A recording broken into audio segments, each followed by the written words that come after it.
Saturday night. That means it's time for the Don Tony Show. The wait all week long is finally over. Get Don Tony's perspective on current affairs in the world of pro wrestling and much more. The Don Tony Show. And now your host, the man, the legend, Don Tony.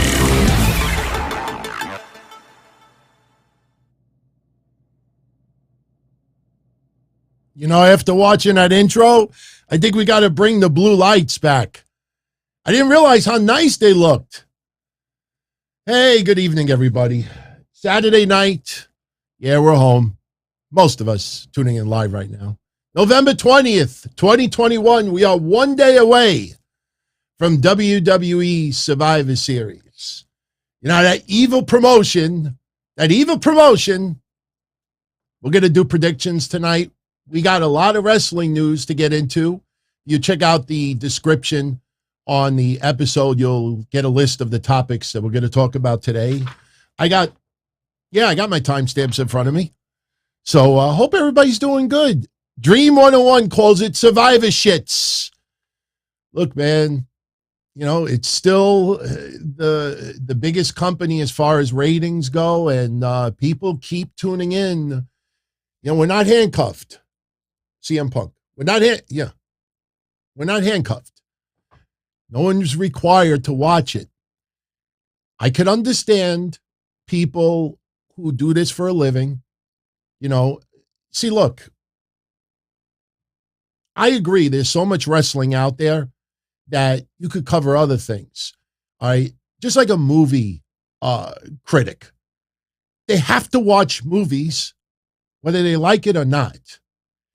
The only thing that kind of like blows my mind is the people out there that insist to say that, oh, pro wrestling sucks, or you look at their social media account and 99% of the posts are jabs at companies, whether it's WWE or AEW or whatever it is. And why don't you focus on the promotions that you do like? It's logical, isn't it? So I always look at pro wrestling as the glass half full, you know, not empty. Sure, it's not what it used to be, but as long as that bottom line for WWE is strong, this is what you're going to get. I mean, you know, originally in the title for tonight, I had more next WWE cuts, and I put in capital letters NXT, in the world next. Because not too long after WWE's next event, you know, what's coming up, War Games, I'm telling you right now, there's going to be a few people let go in NXT. I don't want to say any names that are being rumored. I find that absolutely disrespectful because you know how stupid people look when they write the names before the people themselves have been notified, have had the opportunity to make a comment public before WWE announces it.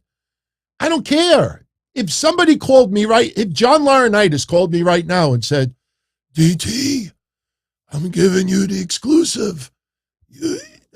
See, I got to listen to John Laurinaitis' voice to do it. Right now, I just sound like some Jewish guy with a sore throat. But DT, I'm going to give you the exclusive, blah, blah, blah, blah, blah, blah, are all being released next week. And I'm giving you the exclusive. I still wouldn't make it public. It's disrespectful for the people that haven't been notified. It's, you got to wait for the WWE to make the announcement. So to see people out there throw names out there and end up being wrong, can you imagine how those people feel in the company that they see that and it ends up not being true? By the way, let's have coffee together forever. This is a little mug that my fiance gave me. Cute, right? Hey, seriously, hopefully we could have coffee together here forever. Because you remember, whiners make excuses. Winners make coffee. So there are more cuts coming. And get used to it. It's like a broken record. We said it 6 months ago or 8 months ago, whatever it was. We said it 5 months ago. We said it again a couple of days ago. You're in a bad economy. You're in a recession. We're still dealing with COVID. Cases in the United States are on the rise. Now, the mandate that if you have over 100 employees, they all have to be vaccinated, that's been put on pause. So, that was never the reason why anybody was released. Yet everybody still insists on reporting it. But the thing is this, if you are not bringing it to WWE right now, if they don't see in the foreseeable future you bringing it, unless you're Bobby Lashley, unless you're Drew McIntyre, unless you're Roman Reigns, the Usos, and some other higher card names, you're not getting cut. You're not getting cut. I mean, look, I don't know who to put credit for this, and honestly, I wasn't going to post this picture until Monday. But I might as well post it now since we're just talking about it really quick. These are all the releases in 2021. Now, does it include the releases from a couple of days ago? I'm looking on this list. I'm looking. I don't know who posted this. Somebody posted this earlier. Does it include the names from a couple of days ago? I don't think so. Wait, is this list even complete? I'm looking. No, this isn't even a complete list. That's why I shouldn't have posted it. But the point is, if you look at that list, with the exception of like Malachi Black, Mickey James, and maybe I could count them on one hand, nobody else seems to be doing anything. I mean, that's pretty startling. If you realized, if we had the banner with the releases from 2020 to 2021, it's got to be close to a little under 100 wrestlers. You actually look at that, what, 5%, 8% of all of them are actually taking chicken shit and turning it into chicken salad? It's not many. It's not many. So right now, if you are not bringing it, unless you're a big name, you're out of here. You're out of here. It's bottom line, and it sucks because, it is what it is. Now, I don't know if you saw the transcript from Tony Khan's appearance on Busted Open Radio. I definitely have to mark this down. Look, man, I seem like I always have to preface what I'm going to say by giving Tony Khan a compliment. I like Tony Khan. Tony Khan cares for wrestling more than I think anyone ever envisioned. When you become a giant company, there is a fine line that you have to walk. And business cannot always be based on emotion. If you look at a lot of Tony Khan's tweets, he will put over his company, he'll put over a family environment, he'll put over everything like that, but it always preceded like, oh, by the way, tune into Rampage tonight, tune into AEW. You're an entertainment company. We want to be entertained.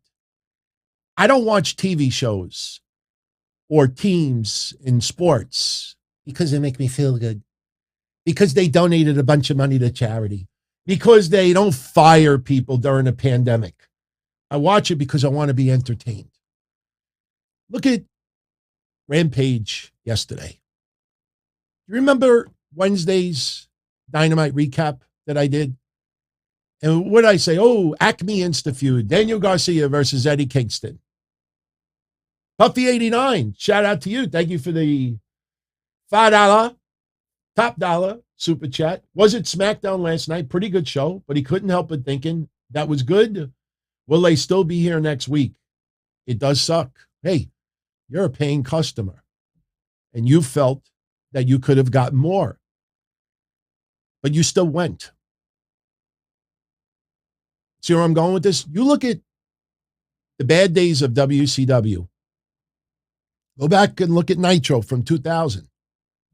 Do you remember seeing any nitros where there was only 1,000 people in the building? 2,000 people in the building? Not really. They were still drawing some pretty nice crowds. Now, yes, outdoors, sometimes with some of those college themes, the capacity was small. But they were still doing pretty well on ticket. Go look at the videos. People would die to have that size crowds right now. It's what blows me away about the Ring of Honor stuff. I don't want to see them closed down. I have nothing against Ring of Honor.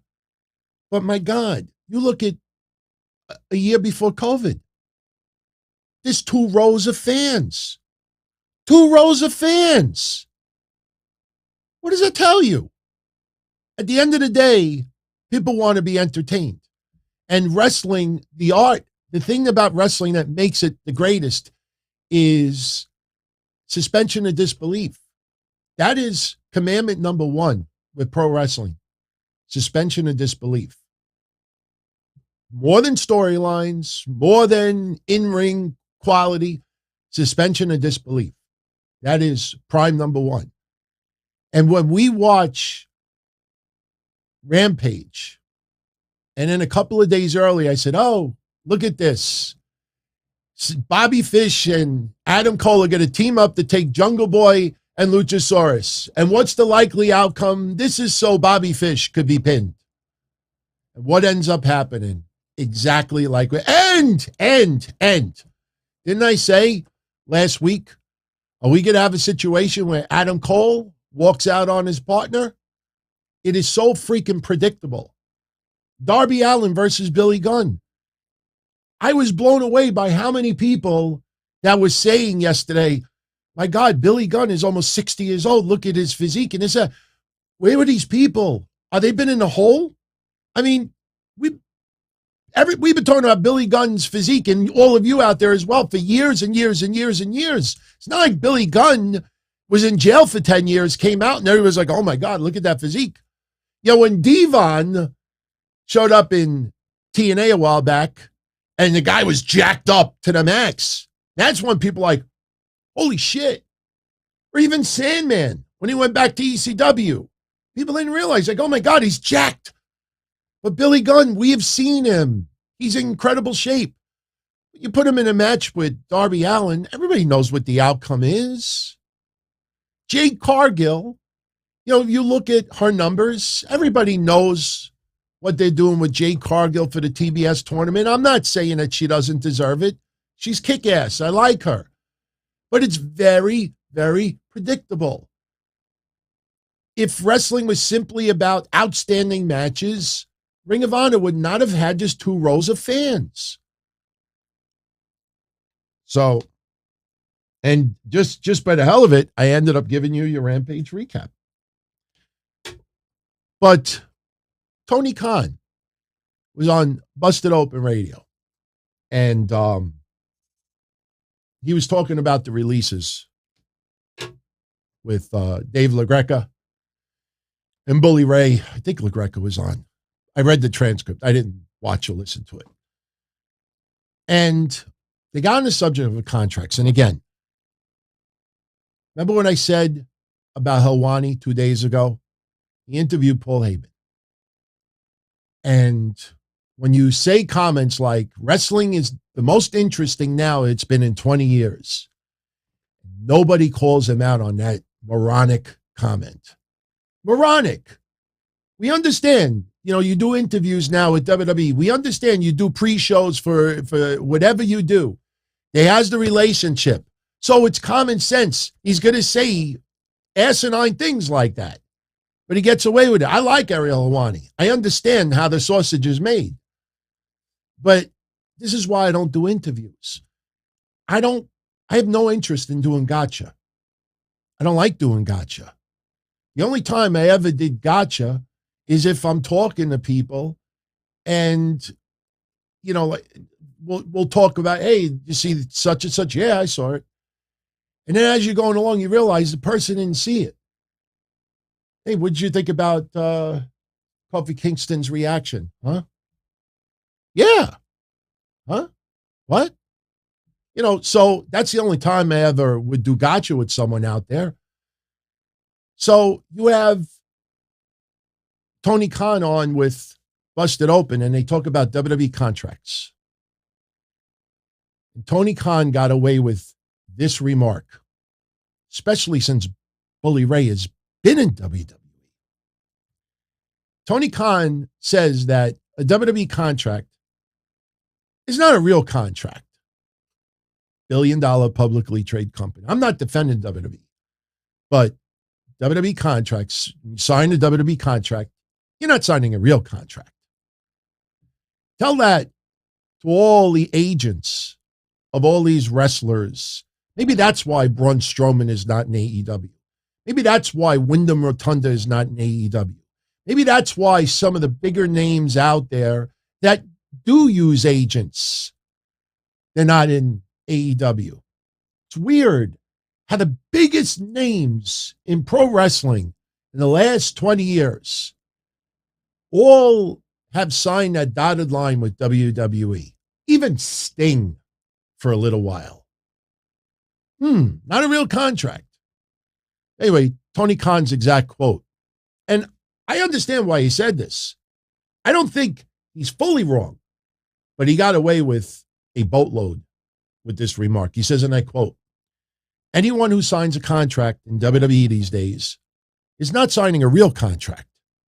It's a temporary arrangement. People who come to wrestle with me, a lot of these people are frankly lifers. And they know that. There are some people who are here who work really hard, and there's some people who come in and work more than really hard. And I feel like it's their actual life and will be with me for the rest of my life. Does this have to do with contracts, Tony? He continues to say, and I quote, I don't know if everybody who works here or who works for my competition can say that. I think there are people who work there and they aren't sure that they will be there next week. That's been the WWE mantra for how long now? When you sign on the dotted line for WWE, you are taking risk. You see, for years and years and years and years, they will release 10, 20, 30 people, 40 people. Yes, we're in COVID. Yes, we're in a recession. That's why the numbers are higher than usual. I also believe that WWE did sign extra people in the last 2 years with the worries that AEW would be bigger than what they are right now. And I think once they saw AEW's numbers plateau, and let's be honest, everybody, AEW's numbers have plateaued. Their numbers, right around 1 million, give or take a little bit on Wednesday nights, about 1 million.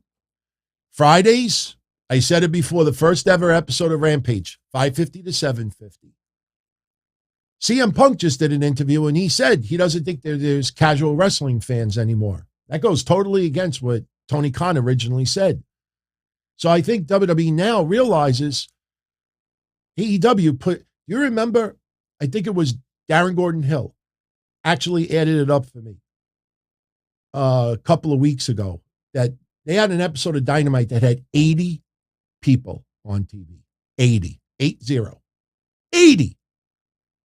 So WWE looks at that and is like, they already got, and think of the dozens and dozens of wrestlers that have some type of deal with AEW that wasn't featured on Dynamite.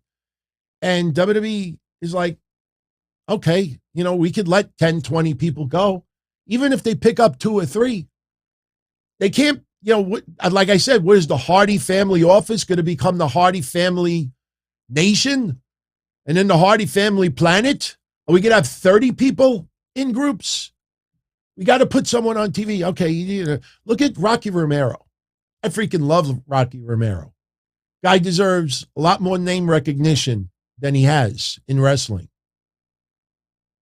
Does anybody out there feel like Rocky Romero with Best Friends makes sense? Even Wheeler Yuta. Does that feel like it? Why? Because a best friend got a bad injury, so we got to put someone else in his place? Yuta, Vinica, you're now a best friend. So WWE realizes Shit, you hired too many people. We're in a recession also. We got COVID still around. You don't need these people. It's business. It's not personal. See, a lot of people agreed with what I said in reaction to Taya Valkyrie's comment. A lot of people disagreed with me. The one thing that Taya Valkyrie left out, and look, I am on the side for Taya Valkyrie here. When Taya Valkyrie says, look, I'm pissed off because within 2 weeks, me and my husband lost our income. Well, I look at it in a little extra sense that you both have 3 months of free money coming in. Yes, you can't do other work in the same profession during those 3 months, but it's not like you're not going to have financial security for 3 more months. That's preparation for working for somewhere else. Book your dates. That's what Cross is doing. That's what Scarlett is doing. They're filling up their calendar.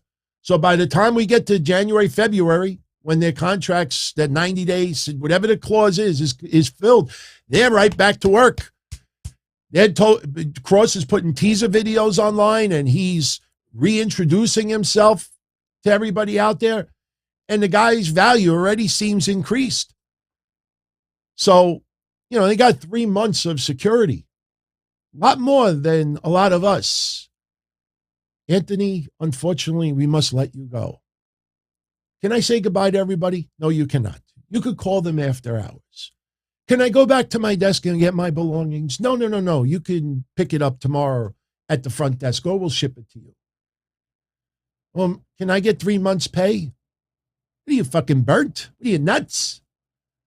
And remember, these people are not making 30 grand a year. So imagine getting 3. Look at Andrade. God bless that guy.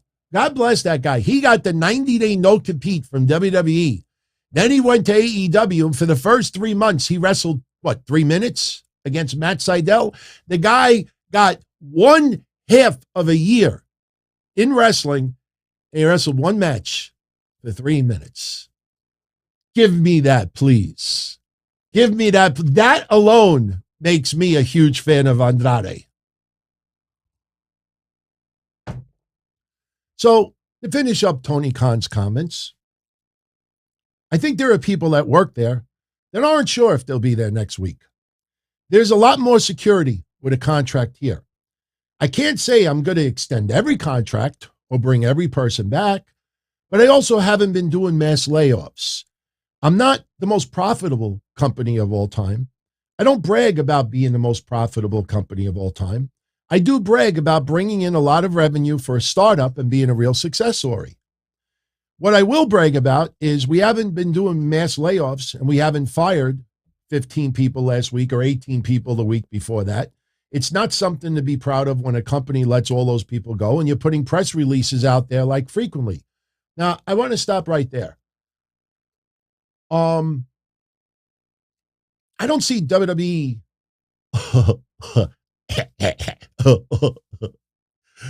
Morrison's released. Yeah. They're just putting a statement out there. We wish them the best in their future endeavors. It sounds cold. I don't see any celebration. I don't see any party hat emojis after that. He says he doesn't think it's a good thing. He doesn't want to make light of that kind of thing. When you talk about a bidding war, this is very important. He says, when you talk about a bidding war, each person is their own individual case, and there may be multiple people coming for his services. But we've seen most of the talent going in one direction, and I think that's for a variety of reasons. But I've been very selective in the people I've signed, and every time there's been a mass layoff on the other side, it's terrible, and I can't. None of this has to do with contracts. He opened up the statement by saying, when you sign a WWE deal, it's not a real contract. It's a temporary arrangement. Welcome to the world of independent contractors. See, with all due respect, and I brought this up before, when you sign an AEW deal, you're allowed to work so many different places at the same time as long as it doesn't conflict with AEW. These wrestlers that sign with WWE, there is an exclusivity that you don't do the same line of work as WWE. That's pretty much the deal. Not only that, it's $1 billion publicly traded company. You see $800 billion of revenue come in a quarter, 4 months, whatever it is. You know, and then to say that the contract is not a real contract, it's a temporary arrangement. Well, Tony, why don't you dissect your contracts a little bit? Why don't you tell everyone that most of the people you sign is a tiny fraction of what they were making in WWE, because the wrestlers can wrestle elsewhere. The wrestlers can Twitch. The wrestlers can go on YouTube. The wrestlers can shill their own merchandise. The wrestlers can do cameos. The big difference between, and again, I'm not defending WWE, but the big difference between WWE and AEW is that when they sign a deal with AEW, AEW has first dibs on that wrestler. It's not an exclusive deal. So when you sign with AEW, you know, and you could still work other places, that contract is not an exclusive deal. So, you know, he dodges that topic, you know, and a lot of these people that interview him, they let him. They want him to come back for another interview. That's how the sausage is made. Now, when it comes to Bobby Lashley's comments are very interesting. Bobby Lashley was on a radio show called Dazn, D-A-Z-N. I don't know if it's Dazn or just D-A-Z-N. And I'm just putting my notes so we have timestamps. If you notice, every episode now has to have timestamps. My deal with Blue Wire, I have to put in a little bit extra work, which I don't mind. I love doing it for all of you. Bobby Lashley did an interview over the weekend promoting Survivor Series. And AEW was not mentioned by name, but competition was brought up. And Bobby Lashley feels that WWE right now does not have any serious competition. His quote, "I think it's great right now. I think there's a lot of competition. I think we're doing some big things, and we're moving into a big season for us with some big news coming around. And I think it's a good time to be a wrestling fan. And it's a good time to be a wrestler with a good time to step up for everyone. Everyone always says competition is good. I don't really think we have any serious competition, but the fans like it. The fans like the fact that there are other things that are going on that forces us to step up. I think myself and a lot of other guys wish some of the other competition do step up because we're ready. If you look at our roster is deep. We have something different. We have something special. There's a couple of things with it. There's one, to have great wrestlers. Then there's another thing, to have superstars. We're chalk, I think somebody misspelled it. I think it's supposed to be chock loaded with both. We have guys that are just pure superstars, and you could take outside of our wrestling world, and they'll do other things, and they're going to be superstars. And we have some guys that are in the dressing room that are just great wrestlers. We have a little bit of everything. I think everyone is like, if we need to step up, we have all the talent to be able to do it. Now, look, I think Paul Heyman's comments to Ariel Helwani about AEW was very spot on. AEW needs to concentrate on pleasing their fan base, but also to look to expand their fan base. I've been talking about episodic television for over a year, and it's becoming more and more apparent that storylines is something that AEW, if they can really start maximizing on that, you know, look, Hangman Page, let's be honest again, if COVID didn't hit, this would not have been a 2-year storyline. Good that he's the heavyweight champion. I like Hangman Page. It's about time we get a change. And I kind of like, you know, the direction they're going with Bryan Danielson now, because he knocked it out of the park Wednesday. He killed it. You know, Hangman Page being in his hometown, his home state, helps too. But let's also, not focus on a 2-year storyline with a beautiful ending to a 2-year thought out, very detailed storyline. Let's not say Hangman Page with the drinking stuff and the dumb skits and, the Dark Order. I'm going to be a part. I'm not going to be a part. Do I want to be part of it? Do I not want to be part of it? We're not friends. We are friends. Some of that 2 years was not very good. Then you add in the fact that he took some time off. He had a child, which is awesome. Let's not make it seem like it was an intentionally thought out 2-year storyline.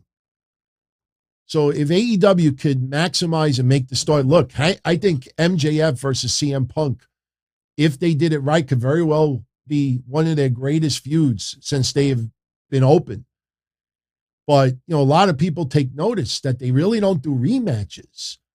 Remember when CM Punk first came in and he took on Darby Allin? CM Punk, didn't he say something like the biggest reason why he came in is because of people like Darby Allin and this and that. But he was so quick to come out not the next day, a couple of days later, the first Dynamite. Okay, who's next? It's like, okay, give this, move on to the next thing. This, move on to the next thing. Kenny Omega, obviously injuries, they had to move on to the next thing. But then happens over and over and over again. Why is Darby Allin and MJF over?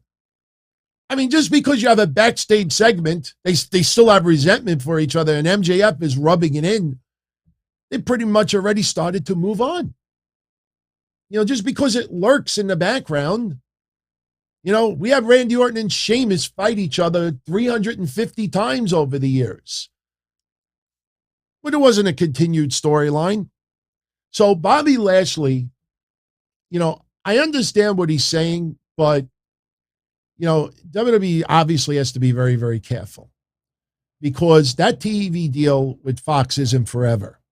And that deal with Saudi Arabia isn't forever.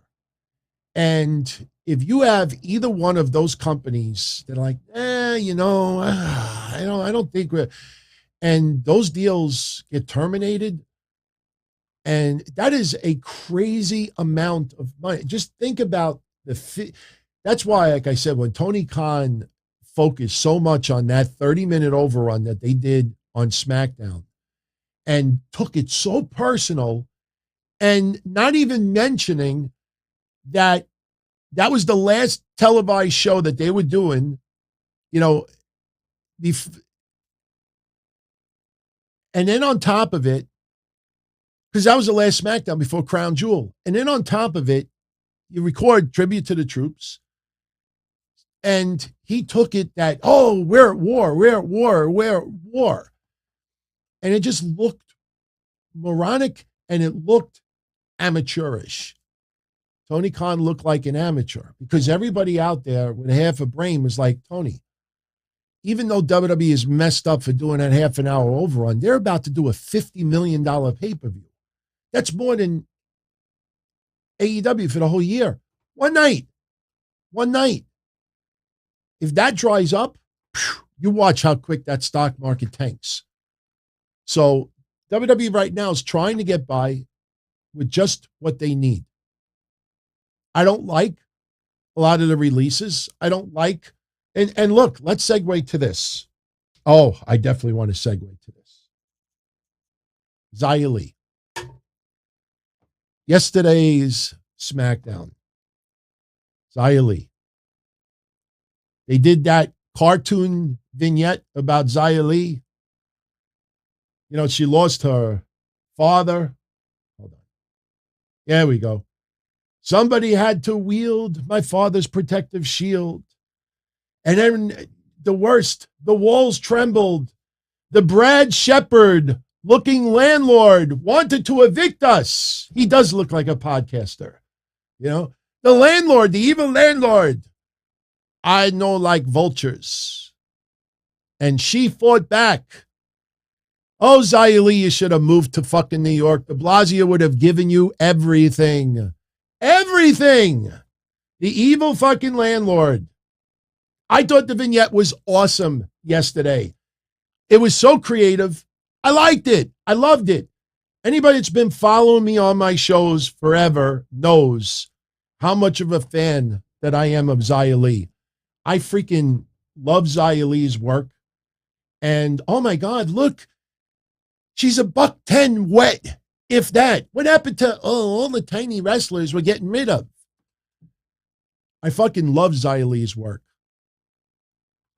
But can we be a little honest for a minute? Know what I noticed between yesterday and today that really was not brought up anywhere? Remember those NXT promos where she was being tortured with Boa? Remember those crazy-ass promos that were epic, awesome, amazing? WWE, when it comes to Xia Li, they are MVPs for making hype videos.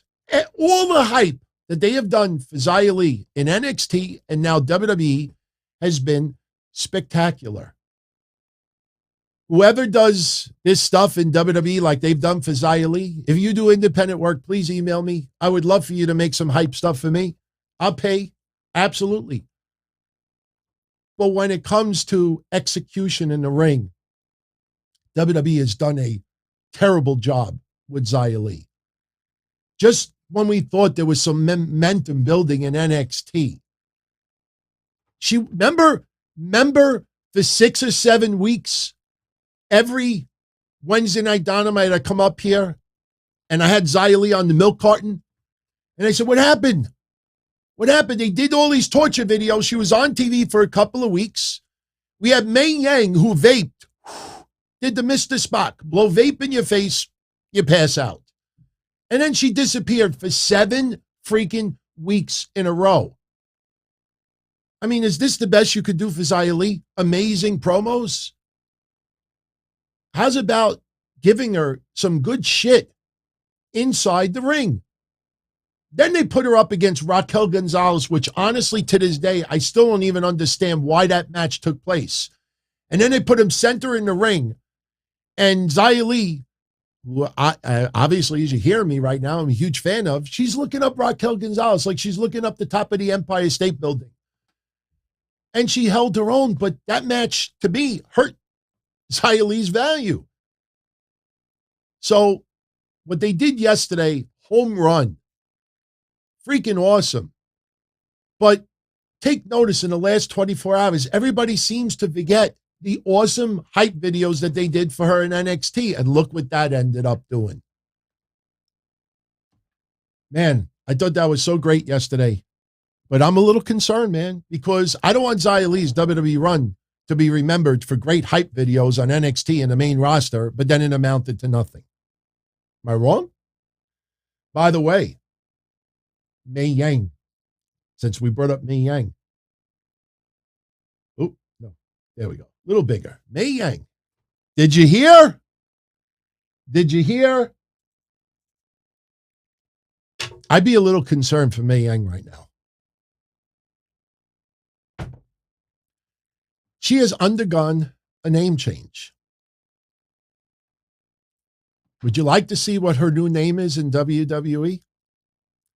Now, I don't have a drum roll, but I purposely set this up so the transition would take about 10 seconds. But if you're curious to see, and chat room, don't type it. Don't give it away. I want everybody who's tuning in to be a little bit surprised that isn't aware of it. But here we go. This is Xia Li's new name in WWE. Watch close. Watch close. There we go. There we go. Oh, wait. What happened? Uh-oh. That's okay. That's all right. I'll do it manually. Hang on. Shit. I kind of like, wow, that was an epic fail. That kind of sucks. The transition didn't work, but that's okay. That's all right. Here we go. Yeah. All right. You ready? Here we go. Wendy Achoo! Wendy Chu. Sounds like a weather woman. And now with the weather, Wendy Chu. You're listening to 98.9 FM. I am Wendy Chu. Morning, everybody. Wendy Chu. I'm not making fun of the last name. It just is such a bland generic. Why? Because the WWE Universe doesn't know how to write the word May, that they think it's like Mei Ying, M-A-E, instead of M-A-I. Don't you remember when I joked and I said, was Mei Ying, was that name, why does it keep coming out small? Why? Remember when I said, is Mei Ying, was that kind of like a little indirect tribute to Mei Ying? See how close the names are? Mei Ying, Mei Ying. Mei Ying, Mei Ying. Mei Ying, Mei Ying. Mei Ying, Mei Ying. And now it's Wendy fucking Chu. Wendy Chu. What a generic. Please, whoever in WWE, like I said, whoever did the promo video for Xia Li, get in touch with me. Whoever came up with that name, you should fire him on the spot. And, oh, God, I hope to God that she doesn't do an interview and say, yes, I did it. I made up the name myself. Wendy Chu. What a generic freaking name. Could you, does that sound like the new NXT Women's Champion, Wendy Chu? You want to know something? I'll give you a little history. Grown Up Don Tony podcast, hotline host. You know, back in 1998, I think it was, I was doing the wrestling hotline. And remember when Edge first debuted, doing the segments, you know, with the Brood stuff and him on the streets and everything? I will admit it. Back then, somebody had said to me early on when he first had a couple of in-ring appearances, what do you think of Edge? And I will admit it. I said on my hotline, I said, you know what? I said, honestly, I like the look. He's very talented. I knew a little bit about his background. I said, but I can't picture one day them saying the new WWF World Heavyweight Champion, Edge. Just felt like something was missing. Boy, was I wrong. Boy, was I wrong. Big time. Big time. But Wendy Chu?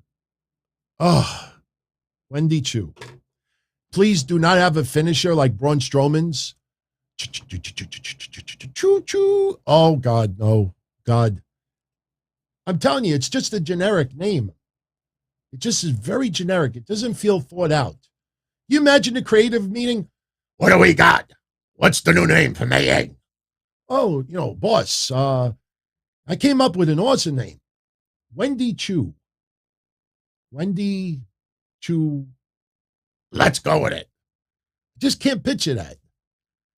I don't even think an indie promotion. Now watch, we find out. Yes, I came up with the name because my great aunt was Wendy, and I had relatives, Chu. I don't know. It just feels like a really, really not thought out name. I'm a little concerned about Mei Ying's future in the WWE, and I'm being very sincere. As long as she doesn't do the vaping anymore. Kevon Lewis, what are you talking about, Kevon? Why? Because he puts a couple of smileys on there, you're getting upset? I don't see anything wrong with the mods right now. But thank you, Austin, for your hard work. All right. Let's get into a couple other tidbits of news. Let's do Survivor Series predictions and let's get out of here. Because tomorrow night, I will be up here with your Survivor Series recap, obviously. This will be tomorrow, your post-show review. Yes, the masking tape is off the mouth of Charlotte Flair. And we get to bring it back tonight. I told you. Go back, and if you think I'm lying, go back. When Charlotte had that little in-ring thing with Nia Jax, all the reports online was that they had a shoot. It turned into a shoot. That the locker room is firmly behind Nia Jax and not Charlotte Flair. And then we came on the show and Mish and I did an episode of Breakfast Soup and I said, look, I asked a few people, what's the deal? And they said nothing. They said nothing. That this is Charlotte, basically they're trying to make it a little bit of reality, try to make it seem like there's tension, put a little extra interest in it. That's why they had the match the following week. That Charlotte and Nia Jax are very close, and there's no hatred, there's no feud, there's no legit fight, and everybody else clickbaited you with that crap. Well, Charlotte did an interview, and she did it. Let me get the name of the show right. The Masked Man, not the Masked Maniac, the Masked Man. She went on the Masked Man, and I guess they thought they were going to get a blockbuster exclusive. Hey, what happened with you and Nia Jax, that fight? What happened with all that friction? What was the tension like? And Charlotte's like, man, what are you talking about? We're still best friends. There's no fight. There's no friction. Her exact words were, do you want me to FaceTime Nia right now? And she laughed, like that Triple H laugh to Mike Johnson, if you remember that epic moment in recent history. She says, you know what happened with Nia and I? You hit your friends harder. You hit your friends harder. I truly believe anytime I've been in a match with someone I feel super comfortable with, and that's really what it was. Thank you, Charlotte. Bullshit level, DEFCON 5. So I get to use the bullshit alarm again tonight. Thank you, Charlotte, for clearing that up. People want real life fights.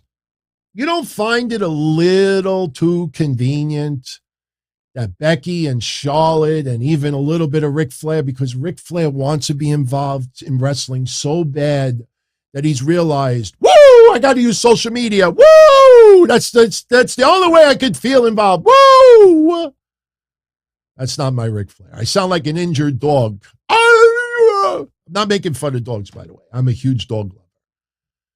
But you don't find it too convenient.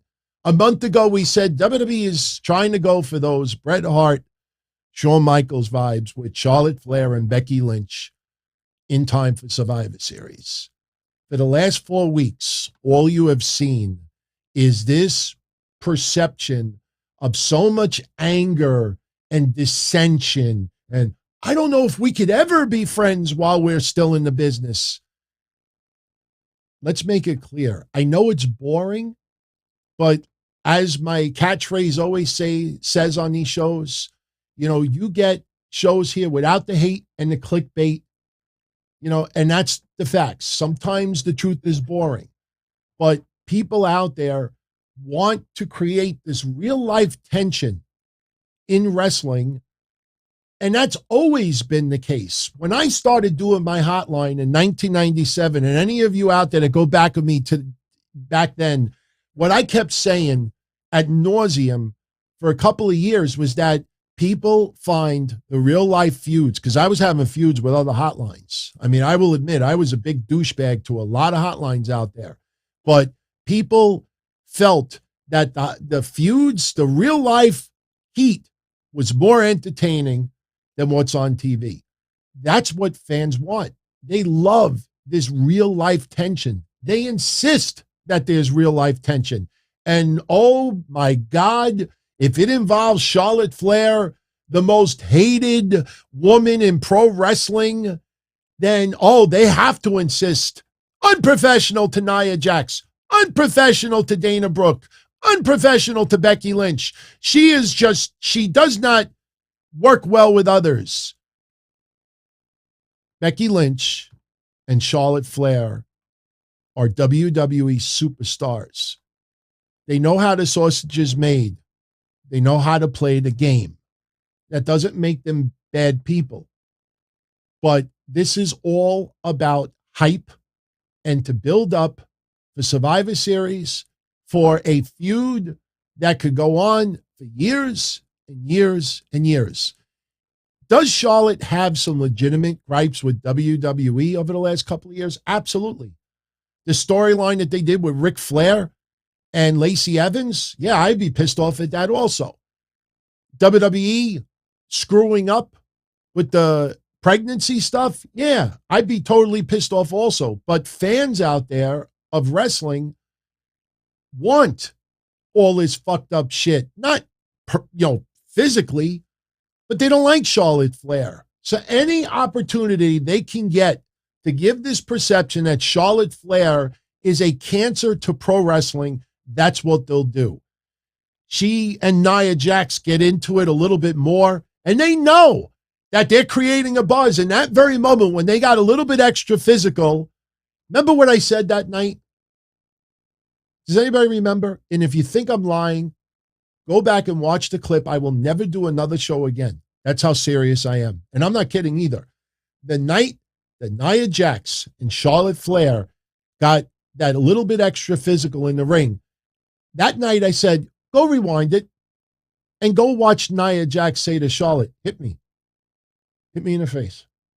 I don't remember exact words, but you heard it and you saw her mouth. They knew at that moment, wow, this is going to create a buzz online. But everybody out there insisted. The locker room is firmly behind Nia Jax. Oh, my God. The fans had to choose Nia or Charlotte.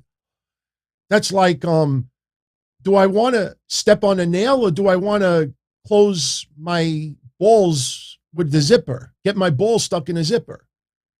Do I want to get shot or do I want to get stabbed?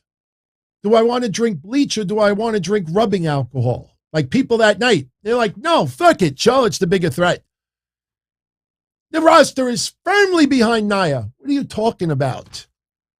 Sonya Deville's so mad that she wanted to punch people out. Just in time for Survivor Series, everybody. Just in time for Survivor Series. It's not as controversial as it appears. Is there professional jealousy? Sure. Absolutely. But for Becky Lynch, she's got her child. She's got her husband. She's got her career. She's got everything that she needs to worry about. And that's it. That's it. Her job is not in any danger. Neither is Charlotte Flair's. People out there, superimposing Charlotte Flair should become all elite or go here, go there, go here. They don't like Charlotte Flair. So any opportunity they could try to make Charlotte look like the evil person. And the locker room, it's like The Miz when they threw his bags in the street. If they could get away with it, they would report a story that the women's roster locked the door and would not let Charlotte in the dressing room, that Charlotte is now forced to dress all by herself because the locker room is totally against Charlotte Flair. They'll do that because they know 9 times out of 10, Charlotte is not going to go online and say, liar, liar, liar, bullshit alert. CM Punk ice cream wrapper, by the way. Still got a couple laying around. So again, the stuff with Charlotte Flair and the Nia Jax story, bullshit. Told you, bullshit. All right, what else do we have to get into? Oh, just random news tidbit.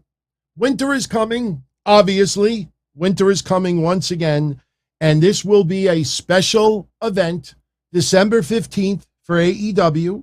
Now, if you remember last time, Winter is Coming turned into Sting.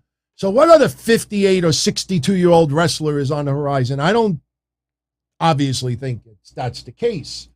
But, hey, having a nice little December event, I don't think the tease will have anything really to do with winter, But, hey, give me special themed events every week. I'm fine with that.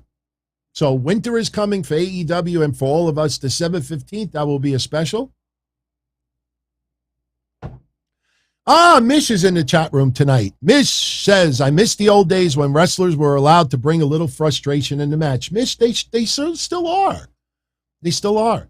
It's just that there's a lot of people on the net that like to blow that shit up, to fit a certain narrative, to force a conversation, to put content on their shows, to put a discussion, clickbait.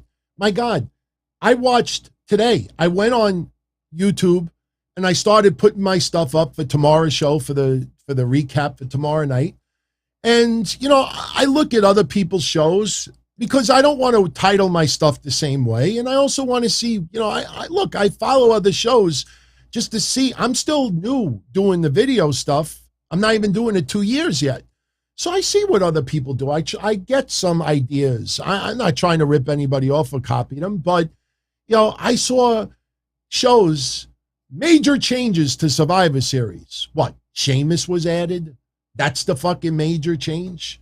Oh, we got a battle royal. That's the major, and it's like big controversial headlines, and it gets 15,000 views. There's one that got 70-something thousand views. Spoilers. Survivor Series spoilers. Me like a moron, I clicked on it. There's no spoilers at all. 100,000 people almost still clicked on it. I won't do clickbait here. I don't care if it causes me to not get, the numbers. But still, not doing that. Not doing that. So, I cannot take credit for this banner. But I do get a kick and credit to whoever made it up. It's a little too convenient when we had that funny conversation Thursday that an hour after the show, a banner popped up online. And I think it's a little too convenient after the crazy-ass releases a couple of weeks ago, after the crazy-ass releases in the summertime, after the crazy-ass releases in April or whatever it was, that after 3 big groups of releases, now suddenly they come up with something. We joked on Thursday about video games. And I said, look, I'm not making fun of the people that are released. You know how I feel about those released recently. Hit Row, never got a chance. Totally unfair. Morrison, it pisses me off because Morrison is one of the MVPs on that fucking roster. And a few others, annoyed me as far as being released. But I said, to try to lighten up the mood, I said, they're coming out with the 2K22 video game. And I had put up the graphic. I said, wouldn't it be cool if they did like fucked up storylines? Remember? No shot. No shot. Yeah, fired. Remember Thursday? We came up with some really messed up play modes. Vince McMahon, you're in play mode. You must be vaccinated.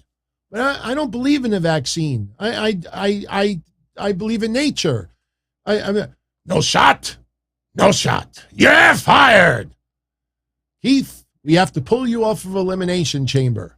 Not because we don't have anything in for you. We think you're a health risk. You're fired. So what happens? Somebody comes up with this. My release mode will feature the likes of Nia Jax, Mickie James, Murphy, and others. With this mode, you get to control the future endeavors of your favorite release superstars. Will they get back to action in the squared circle, or will they be filling out fast food applications? You decide. Little convenient. But, yeah, it is kind of fucked up.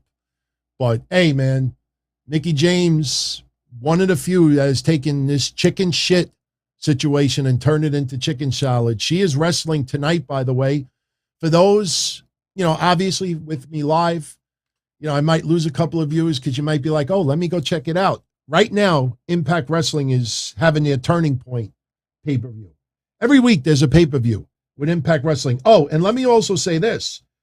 Minoru Suzuki, for once on American TV, we could honestly say that Minoru Suzuki equals ratings.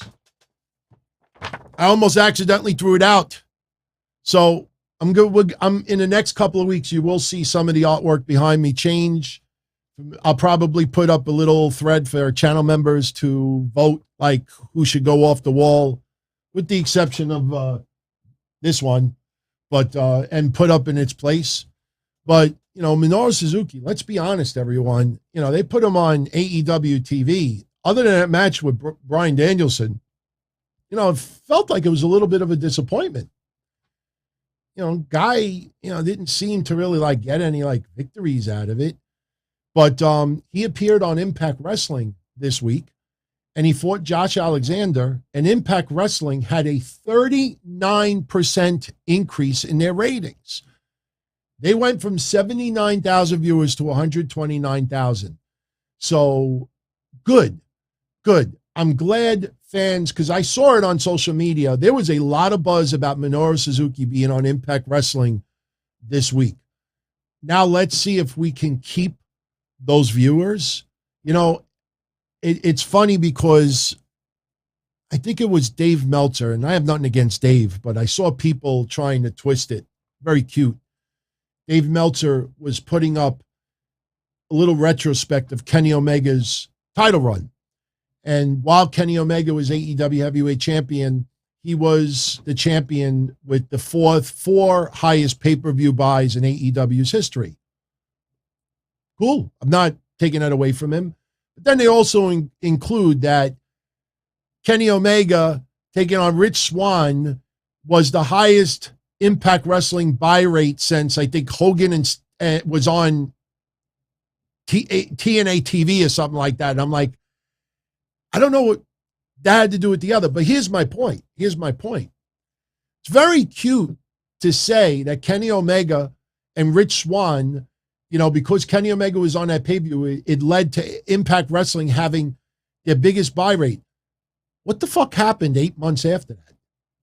What happened 7 months, 6 months, 5 months after that? I'll tell you what happened. Their ratings went down 30 to 40%. Their pay-per-view buys went in the toilet, all while he was champion.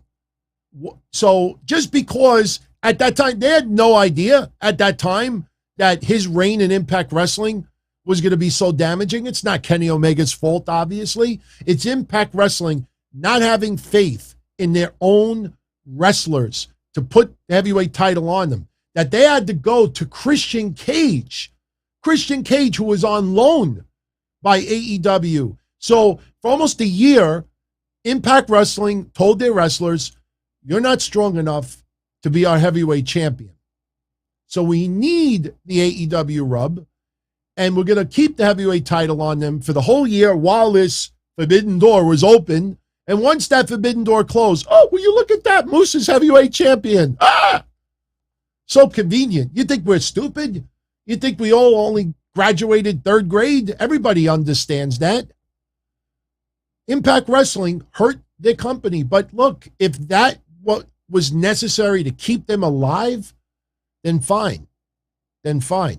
But let's see if they can maintain this viewership. So tonight's pay-per-view, if you want to go check it out, I'm not going to get into predictions because by the time most of you see this, the pay-per-view is over.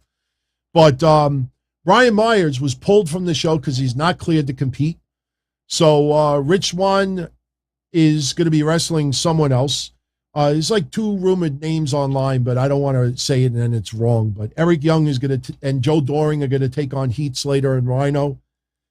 William Morrissey is scheduled to take on Matt Cardona. William Morrissey, the former Big Cass, his contract when Impact expired. Now, all you had to do was math.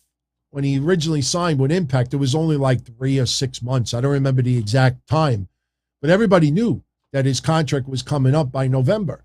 So they were trying to work out an extension.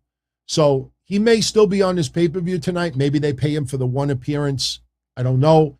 But just in case you were curious, his contract was up with Impact Wrestling. So he's pretty much free to negotiate anywhere else. The big question is, are there any other takers out there? Because he could still work indies. You know, remember, you know, as much as Tony Khan wants to say that about WWE contracts, when you look at AEW, MLW, Impact Wrestling, not Ring of Honor, obviously, New Japan, GCW, and others, these wrestlers are allowed to work elsewhere. So even if Mr. Morrissey doesn't sign a deal with Impact right now, doesn't mean that he still can't make some appearances. Kavan, I don't know if he would go back to WWE. You know, and it's not anything about the Carmella stuff. I don't know. I think personally, I still wish he was with Enzo. I mean, I still remember that Madison Square Garden event where they jumped the guardrail and people online, was it a shoot? They went into business for themselves. Was it a shoot? But it created a buzz. That was the bottom line. I didn't care which it was. I mean, we knew what it was, but still, those two are great together. You're trying to tell me that Enzo and Big Kaz wouldn't help a company? I refuse to buy that they are that big of a problem in a locker room. All right. You might have a guy from New Japan, that isn't a big fan of Enzo, but still, I mean, the guy I think is really calmed down in recent years, does a lot of very worthy things that he doesn't get a lot of credit for. The guy fucking performs well. Trey Miguel versus Steve Macklin versus Laredo Kid, triple threat match for the X Division title. The Inspiration, formerly the Iconics, teaming up with, Oh, no, they weren't teaming up with any. They're taking on Rosemary and Havoc. Whoever wrote this wrote it wrong for the Knockouts tag team titles. Mickie James versus Mercedes Martinez. It's like flashback 18 years ago. That match I want to check out. Man, I want to see Mercedes Martinez with a major women's championship in the next 3 months. Can you give us something? Somebody out there, I mean, Mercedes Martinez, I know she's 40. I know a lot of people think that she's past the prime, but man, I like that she's getting a lot of opportunity right now, but could someone please pull the trigger and let her be heavyweight champion? Seriously, I want to see her be the one being chased, not the one making the chase for a change. And that is not my way of saying she deserves it. Do not misconstrue. I'm not saying Mercedes Martinez deserves the Impact Knockouts title. What I'm saying is that some wrestlers are better suited being chased for a title instead of chasing for the title. Just look up Dusty Rhodes. And I've said this off and on for 2 decades plus now, that Dusty Rhodes, when people out there say Dusty Rhodes is one of the greatest NWA heavyweight champions of all time, I laugh my ass off. Dusty Rhodes is one of the greatest of all time. But when people make that claim, they never do any research to see how many days was Dusty Rhodes NWA champion. You look at his multiple reign as NWA heavyweight champion. One reign was, a week or 2? He never had any long reigns. Dusty Rhodes was better chasing for the title than being the champion. That's why once he became champion, they were already preparing to take it off of him. He's the perfect example of someone chasing the title, not getting the title. Moose versus Eddie Edwards in a full Metal Mayhem match for the Impact Heavyweight Champion. They have a couple of pre-show matches, Jordan Grace versus Chelsea Green for the Digital Media Championship, and David Finlay and Juice Robinson versus Crazy Steve and Black Taurus. I can't believe Finn Juice is on a pre-show.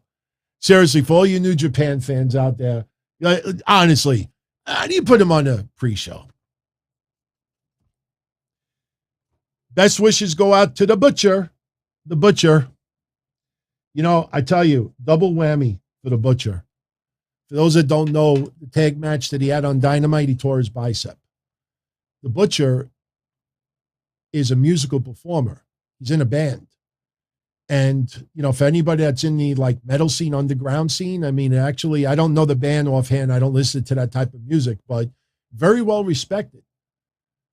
From, I think, upstate New York, somewhere, I think Niagara, but the Butcher tore his bicep. Now, he's been performing.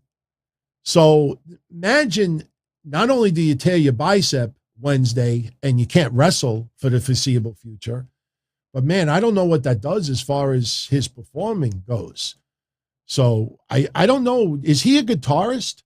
And if Gino or anyone in the chat, is he a guitarist in the band? I don't think he's a drummer. I think he's got to be a guitarist. I don't know if he actually is the lead singer. If he's the lead singer, then fine. Just hold the microphone with your left hand. But if he's a guitarist, man, oof. I mean, I feel bad because remember I fell off my ladder and I tore my bicep. I tore my shoulder up. And for a year and a half, I mean, I would just go this high. I couldn't even do the Karate Kid pose. It would hurt really bad. Yeah, Bob Rouse says he's a 6-string guitar. man, that's going to really, really be painful for him. So seriously, best wishes go out to the butcher, because, you don't ever want to see anyone injured, but that guy, he's not featured that much on TV with wrestling. So, performing in the band is very important. Very important. Gabriella thinks that Red Velvet is going to get a major push soon. She needs more wins and less losses. No, she needs in-ring experience. She needs to be wrestling more. And, I want to say this, Gabriella, in response to what you said. Numbers are very deceiving. And I think the rating system, look, we've talked about the rating system in AEW to death. Totally not needed.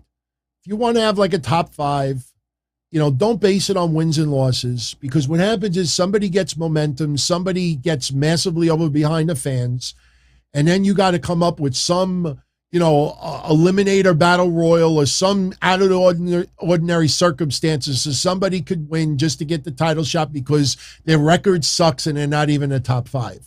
The rating system is flawed tremendously, but where it's also flawed is, I personally, like I've said, dark matches and elevation matches should not count for the main roster.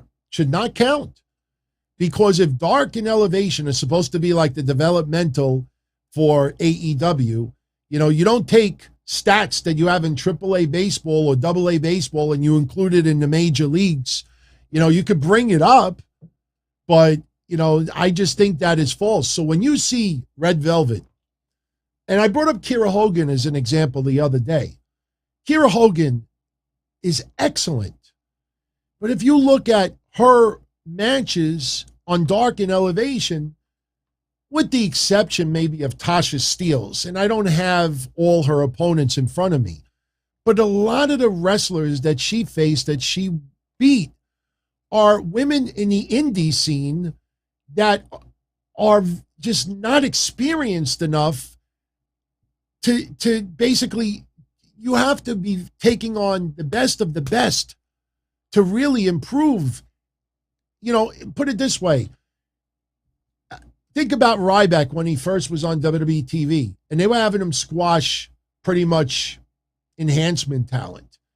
If all you do is squash enhancement talent, or you try to have a competitive match and you see these, it's not going to help. You have to take on people that are even better than you, that helps you learn, educate, step up, be challenged.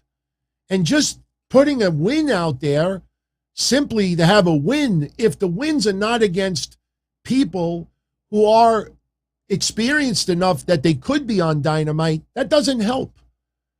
That doesn't help. That's like me, playing a video game, but if I put it on easy mode, or the people I'm facing aren't really that great in the game, and I say, look, everybody, I'm undefeated. And then you put me up against someone for real, and I get my ass handed to me. The reality is I'm not as good as I thought I was.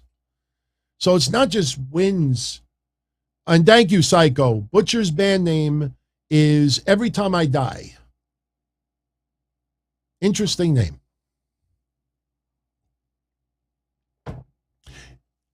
So before we do Survivor Series predictions, I have one more tidbit. We've gone an hour and 15 minutes.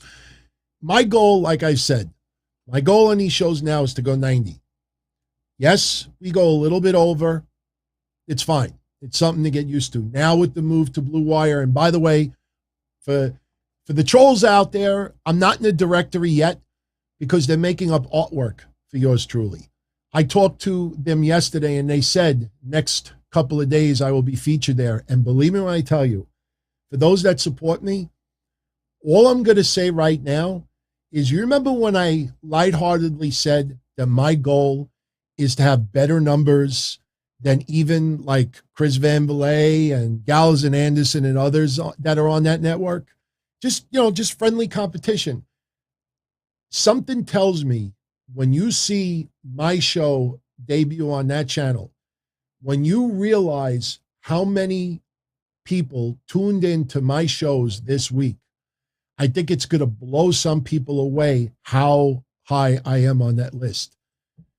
Because what's happening now is for 18 years, and I brought this up on the Thursday show, for 18 years, going back 18 years when I started doing the podcasting online, my main concern was just being listed everywhere.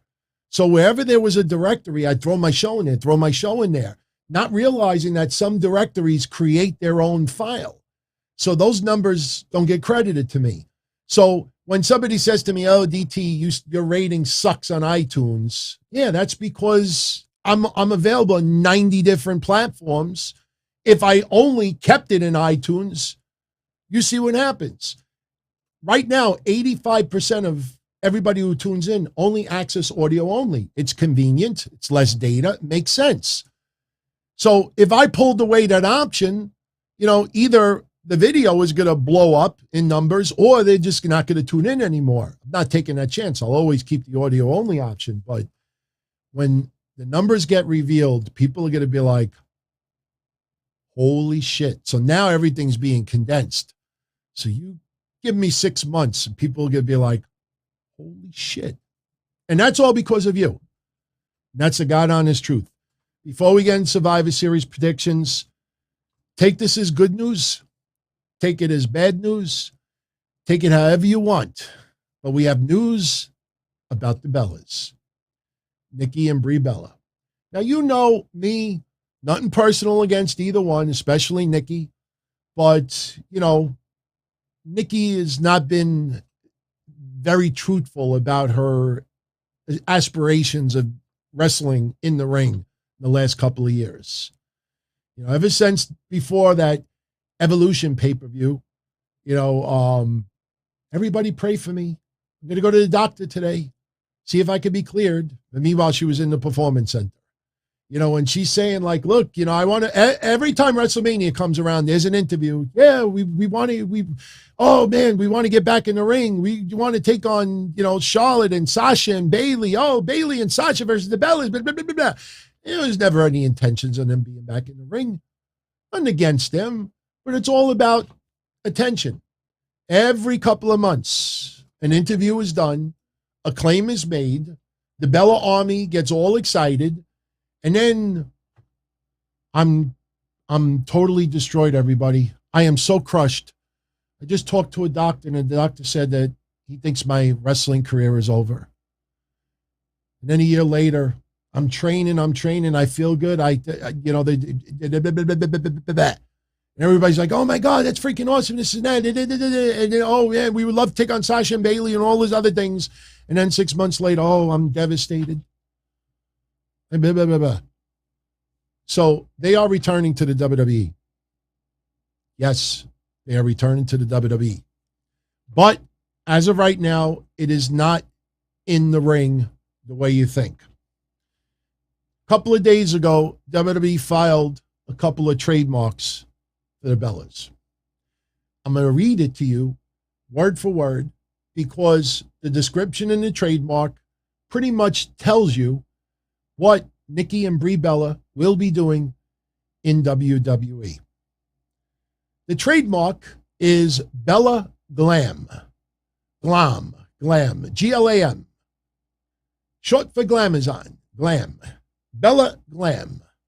The Bella Glam trademark registration is intended to cover the categories of providing a website featuring information on exercise and fitness, providing information on physical exercise, consulting services in the fields of fitness and exercise, personal training provided in connection with weight loss and exercise programs, providing personal training and physical fitness consultation to individuals to help them make personal physical fitness, strength conditioning, and exercise improvement in their daily living, providing classes, workshops, seminars, and camps in the fields of fitness and exercise.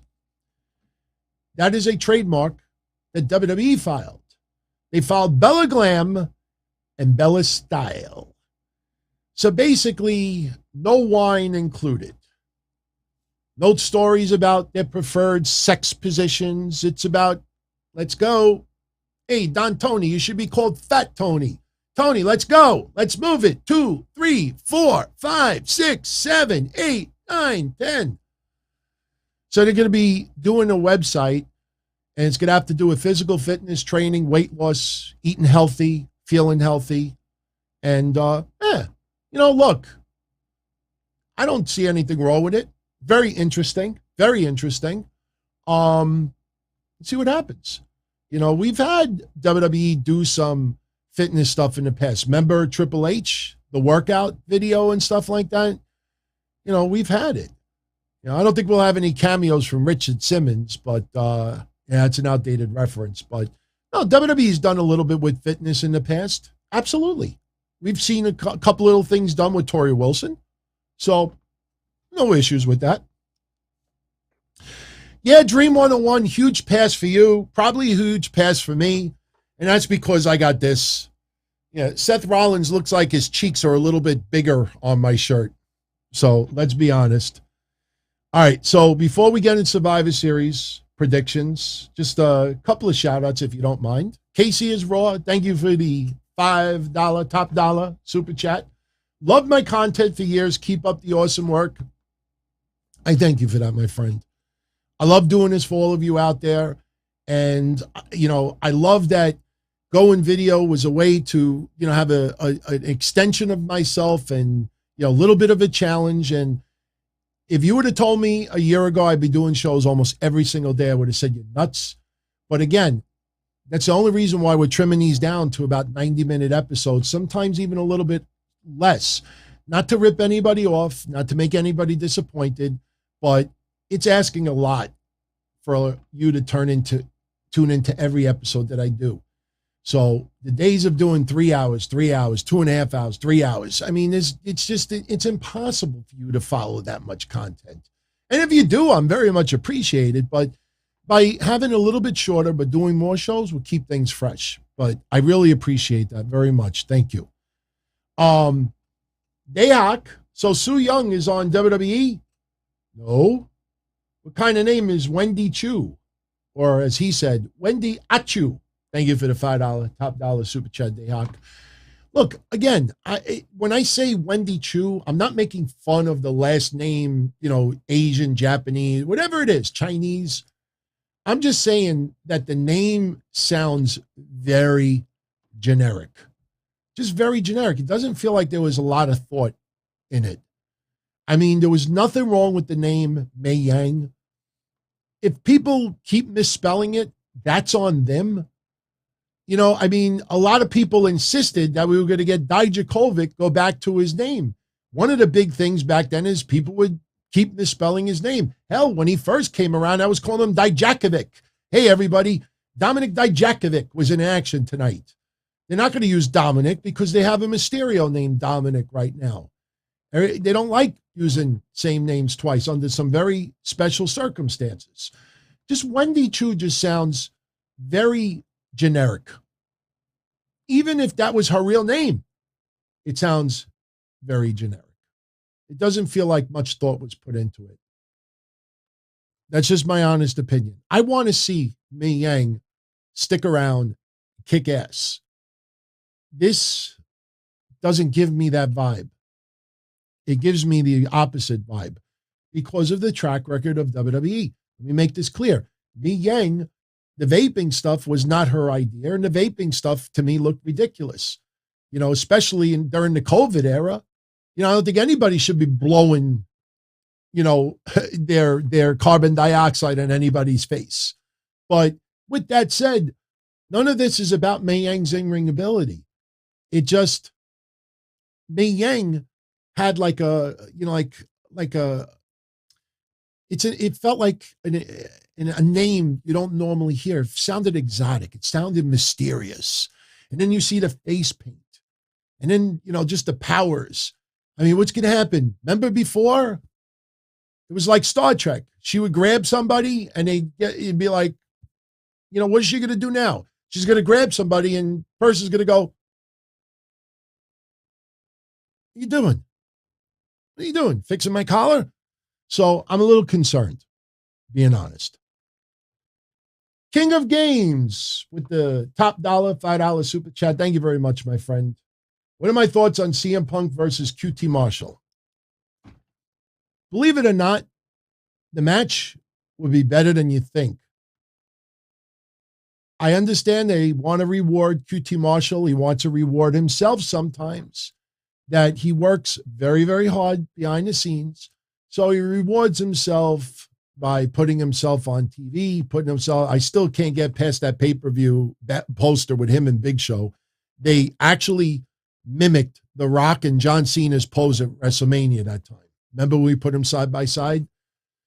The match as a one-off, if you're going to do it, do it on a Rampage. I mean, if you got to do it, you do it. It just feels very random.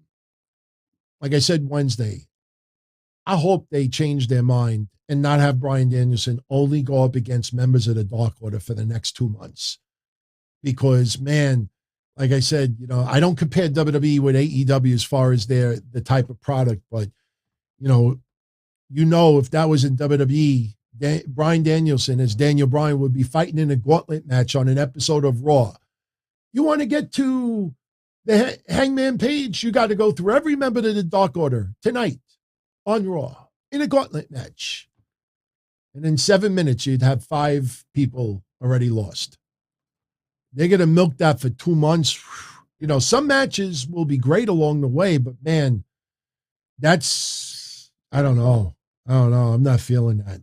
Maybe it changes. By the way, little programming note. I should have mentioned this earlier. Just a reminder, next week for Thanksgiving, I will be away for a few days. I am going to be on vacation from Thanksgiving through Sunday. So next week, there will not be a show on Thursday. There will not be a show on Saturday. And the sit down that is going to debut on Sundays, that will start the following week. So that'll be the first weekend in December. But what we are going to do as a treat, you are going to get a show on Thanksgiving. This Monday in the afternoon, it's not going to be live. But this Monday, Mish and myself are going to be recording a rapid fire episode. Now, unfortunately, some of you out there still don't understand what rapid fire is. Rapid fire is you ask a question and we answer it within a couple of seconds. Favorite wrestler, favorite heel, favorite food, favorite color. You like CM Punk or Bryan Danielson. It's not that generic, but you be very creative about it. But, some people, hey, how do you feel about blah, blah, blah, blah, blah, blah, blah, and da, da, da, da, da, da, 5 sentences later, and da, da, da, da, da, da, da. Give me your top 10 of this and that. That's not rapid fire. But if you would like, yes, 10 seconds or less, Psycho, that's pretty much the format. If you want to be part of it, right now in the community section on YouTube, if you're audio only, stop over there as well. Between now and Sunday night at midnight, you could post 50 questions. Just keep it all in the same thread. If you're going to post 10 questions, post it in the same thread. And that'll help us tremendously. And then Monday afternoon, Mish and I are going to record a rapid fire episode. It's not going to be live, so it'll be recorded, and then it's going to be saved, and it'll release online Thanksgiving. Probably early in the morning, because I know the time difference for my international friends. So on Thanksgiving, you will get a special episode. It'll be a rapid fire episode featuring myself and Mish. So look out for that. And I tell you, some questions that come in are pretty damn funny. Excellent. So now we're going to wrap this up. Going through Survivor Series, we're going to do predictions, 7 matches. I think some of the matches, it's pretty predictable. Some of them, not so predictable. Now, one match that was added yesterday is a Battle Royal. And, look, this is featuring a lot of wrestlers that didn't get the opportunity to perform in the Survivor Series match. The one thing I keep reading all over the place is, oh my God, look how they're burying AJ Styles. Motherfucker was a tag team champion with Omos for quite a while. AJ Styles is one of the top wrestlers in the company. Sometimes you got to give the opportunity to someone else. And AJ Styles right now is not a champion. That's why he's not in those matches. You could say the same thing as Kofi Kingston. Gee, it's weird. I don't see Kofi Kingston featured anywhere. Nobody says anything. Whether he's injured or he's not injured, whatever the case is, the point is that, you know, I think some people are being a little bit too harsh about individual wrestlers. But this is a battle royal. It gives a lot of wrestlers an opportunity to get a payday that are not featured on Survivor Series. They're not champions. So you ask yourself, why are you doing a battle royal if they're not champions? Well, when you got the 5-on-5 elimination matches, you're not required to be a champion either. So anyway, the participants in this battle royal is Ricochet, T-Bar, and I'm reading, if anybody's on video, I'm going to go from the top row from left to right to the bottom. So you got Ricochet, T-Bar, Mansoor, Cesaro, Montez Ford, Angelo Dawkins, Eric and Ivar, R-Truth, Drew Gulak, AJ Styles, Omos, Sami Zayn, Humberto Carrillo, Angel Garza, Apollo Crews, Commander Aziz, Chad Gable, Otis, Shelton Benjamin, Cedric Alexander, Dolph Ziggler, Robert Roode, Shanky, and Jinder Mahal.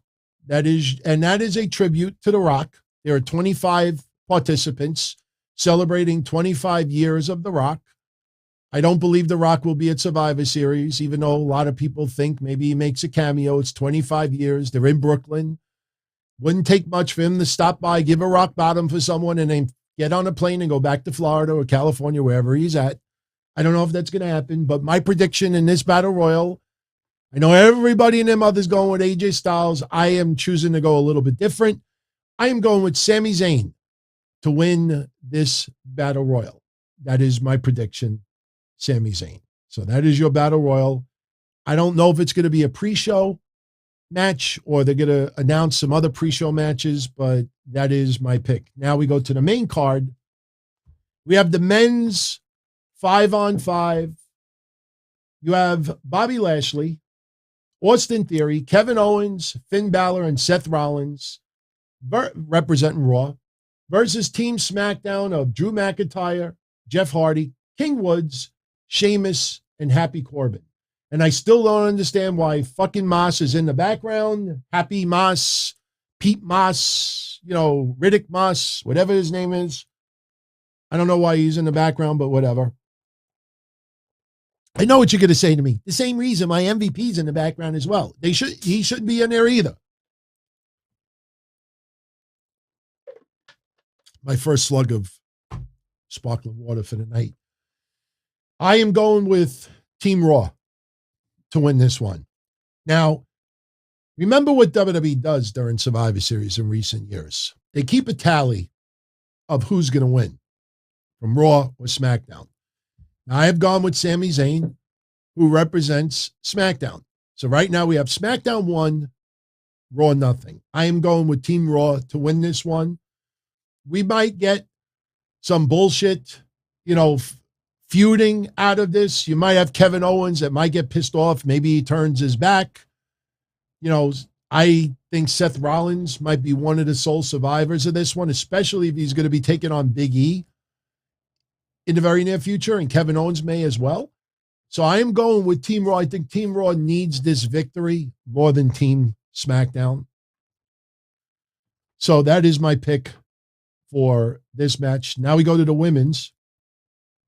For Team Raw, we have Queen Zelina, Carmella. We have Liv Morgan, Rhea Ripley, and Bianca Belair. On the SmackDown side, we have Sasha Banks, Shayna Baszler, Shotzi, Natalya, and Toni Storm. Now, I'm a little concerned that Shotzi and Sasha may have some issues. I think we might see some very quick disqualifications happen with this. We might even see Queen Zelina and Carmella turn on Rhea Ripley. I think there's going to be a little bit of clusterfucking going on right now, and I don't mean that in a sexual way. But I think in the end, Team SmackDown wins this one. I think you have to have Shayna Baszler as one of the sole survivors. If the only survivor. I know people are going to have their balls in a bunch if Toni Storm is eliminated almost immediately. So I'm not saying that she will, but it wouldn't surprise me. I'm going with Team SmackDown to take this one. So now we are at 2 wins for SmackDown, 1 win for Raw. Next match, RK Bro versus the Usos. RK Bro, I think, needs this win more than the Usos. The Usos right now don't have any really strong feuds. Yes, they're going with King Woods and, Kofi, but they've been doing that for years. Don, DeMarco, Don. It's played out, but fans still are popping for it. It is a go-to for WWE. They're going to keep going with it as long as the fans aren't sick of it. And how dare fans publicly on social media start saying, I'm getting sick and tired of Kofi and King Woods going after the Usos and vice versa over and over. They'll get eaten alive. They'll get eaten alive. So I think RK Bro needs this more than anything. So I'm going with RK Bro to win this match. RK Bro needs the victory much more than the Usos do. A lot of people are wondering who is RK Bro going to feud with next. So having them with a little bit of momentum, winning this match, kind of elevates their status a little bit more, especially depending on who challenges them next for the tag team championships. What's up, Brian?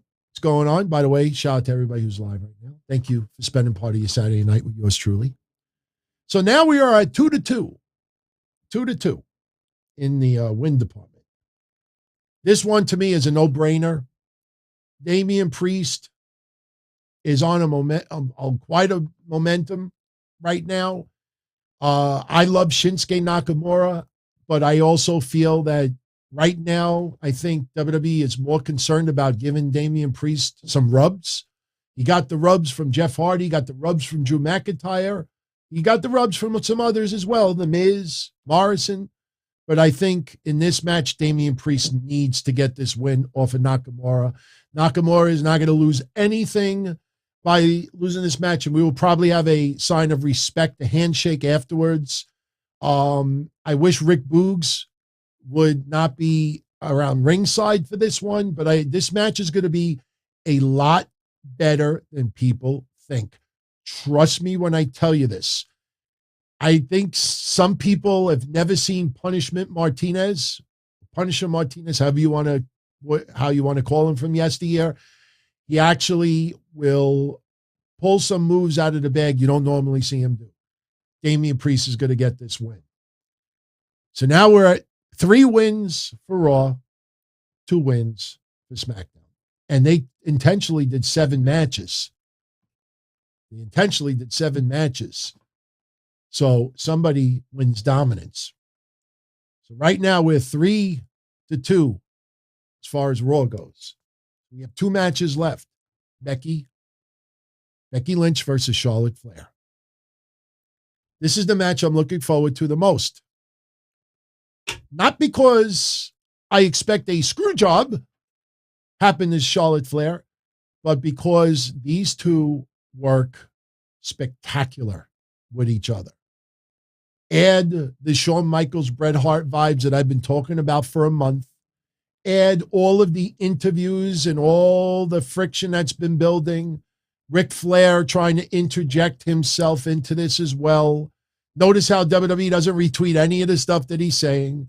This is a feud that has carried over to personal emotions as well.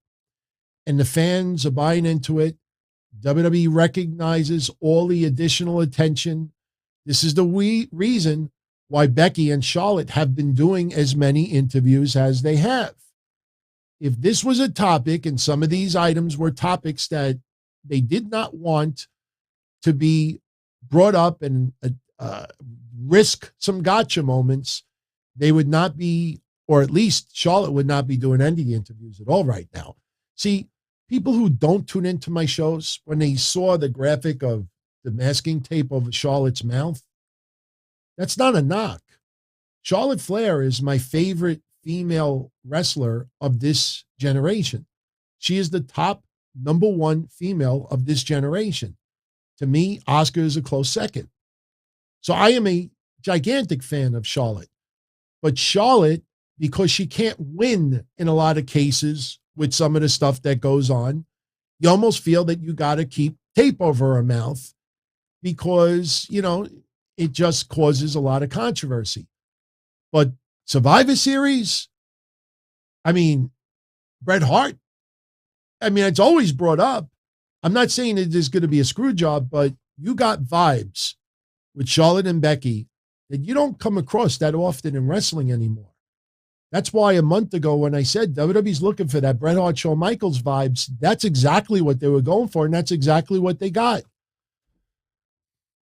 So who do I think is going to win this match? Becky Lynch.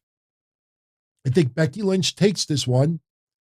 And as much as I would like to see Charlotte Flair get it, I think Becky Lynch needs this win more than Charlotte. And if Becky Lynch gets the win, I'm telling you right now, any websites that say that Becky winning was punishment to Charlotte for being unprofessional and dropping the title and everything else, that is a load of bullshit.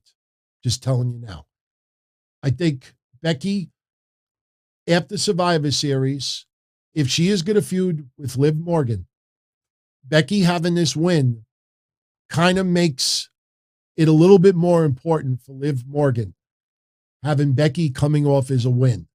Charlotte Flair losing this match, it's almost handed to you. Sasha will make fun of Charlotte, because remember, Sasha Banks lost at Crown Jewel. So Charlotte teased Sasha Banks for losing at Crown Jewel. Sasha Banks will now tease Charlotte for losing at Survivor Series. And where it goes from here, nobody knows. But I am going to go with Becky Lynch to get the win. So now this leads to Roman Reigns versus Big E. And I tell you, this is a lot harder to predict than you think. Because on the surface, when you look at the last 445 days, whatever number of days it is, your immediate reaction is, Roman Reigns. It's not even close. Well, remember when they did the suspension storyline with Brock Lesnar and Adam Pearce? Brock Lesnar is not going to wrestle, and we reported it that night. Brock Lesnar is not wrestling in WWE until 2022. And I'm still going with Brock Lesnar to win the Royal Rumble. Brock Lesnar, they have teased that he is going to appear, I think, on a SmackDown for the first week in December, that he bought a ticket and will be in attendance for that SmackDown. Would they have Roman Reigns have some interaction? Jazz Gernert, thank you for subscribing, my friend. Welcome to the family. By the way, for everybody who is new subscribing here, thank you very much. Love all the support. And I can't wait to see what this channel looks like a year from now. Hopefully I'm alive a year from now. Never guaranteed. Not trying to make anybody creepy. But makes you wonder, would Roman Reigns possibly have some interaction with Brock Lesnar tomorrow? Now remember, this is not an ODQ match. So this match could very well end in a no disqualification, especially if the Usos get involved, especially if King Woods and possibly Kofi get involved. Arian, thank you for the support, my friend. Thank you for the kind words. So I think there is a good possibility that Big E wins this match, but it might be disqualification. We could very well see Roman Reigns lose this match, but it would not be a clean pin. I think Big E obviously can use this win under his belt because Big E, look, let's be honest. If you really pay close attention to his character since becoming WWE champion, WWE's tweaked some things about him. We talked about it Monday. And you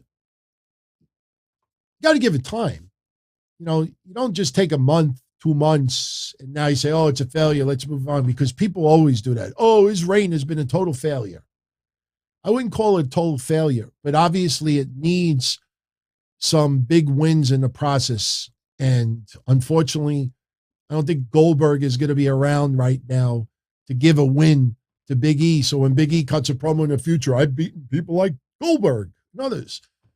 So I think Big E getting a win, though, for Roman Reigns right now would be pretty important. The thing is, with WWE, give an L to Roman Reigns, even if it's a disqualification. So my honest gut feeling is that Roman Reigns wins this match. But that is awfully predictable. It is way too predictable. Roman Reigns, in my opinion, will not be pinned in this match. But I could see some clusterfuck happening and Roman Reigns gets disqualified. So I'm going to, even though I'm probably going to be wrong, I'm going with Big E to get the win, but it'll probably be a disqualification, a count out, something not perfectly clean. Will not be a clean pin. Tell you something else. Which match is going to close out the show? If I was WWE, you have Becky and Charlotte close out Survivor Series. In fact, I wasn't even using that as a timestamp, but I think that's definitely worthy of it. Chat room, before we close it, which match do you think or should, no, not think, because that's a prediction. Which match do you feel should close out Survivor Series? Because for me, Becky and Charlotte has so much tension and so much perceived tension by wrestling fans out there. I think their buildup yesterday was spectacular. Okay. A lot right off the bat, quite a few of you. Roman Reigns and Big E. Wow. Okay. Look at this. It's like 90%, maybe even more. Roman Reigns and Big E. Wow. I'm very impressed. Stefan is one of the few. Darren Gordon Hill, thank you very much, my friend, for the £2 super chat. Big E wins by DQ and celebrates like Luger beat Yoko. Oh, no, that's not happening. I felt bad for Luger that time. It just felt tainted. We all thought Luger was going to become heavyweight champ at that time. The Lex Express, wow, it got a big flat tire in the end. It's like when Hogan in the NWO, remember they did that? Remember Hogan in that 18-wheeler? He looked like such a goof. And I was always a Hulkamaniac until, he turned into a perceived racist. And God's will. Guy still has me banned. Still has me blocked. It's all good. I don't take it personal. So, Baseline Brandon, shout out to you, my friend, tuning in a little bit late tonight. So, most of you out there feel that Roman Reigns and Big E should close out the pay-per-view. I totally respect that. Totally respect that. For me, I actually would like to see the women close it out. I think, because, I know WWE sometimes forces the issue and they force, women's matches placed a certain time on the card, even if it just feels like it's being inserted simply because they're women. But I think this is a case where if Becky and Charlotte close it out with a little controversy, I think that would be a pretty interesting way to close out Survivor Series. So, Sean Bedard, could The Rock return to set up Roman Reigns versus The Rock? I tell you, man, they're not going to Hollywood until the following year. I think they are postponing The Rock and Roman Reigns for another year. I think WrestleMania will be Brock Lesnar versus Roman Reigns once again. Could Roman Reigns and The Rock, they start planting the seeds sooner? Absolutely. You never know. We could end up having similar to what they did with Roman Reigns and John Cena several years ago. Remember they announced their match almost a year in advance? That is possible. It would feel awfully random, though. It would feel awfully random. I could see The Rock showing up on an episode of WWE television, and he bumps into Roman Reigns, and they have, pleasant conversation, but then Roman Reigns gets very cocky very quickly, and then there's a little dissension. But right now, I think it's a little too soon. I do not see The Rock versus Roman Reigns at this upcoming WrestleMania. And trust me, we're now 10 days away from December. Before you know it, you're hyping up the Royal Rumble.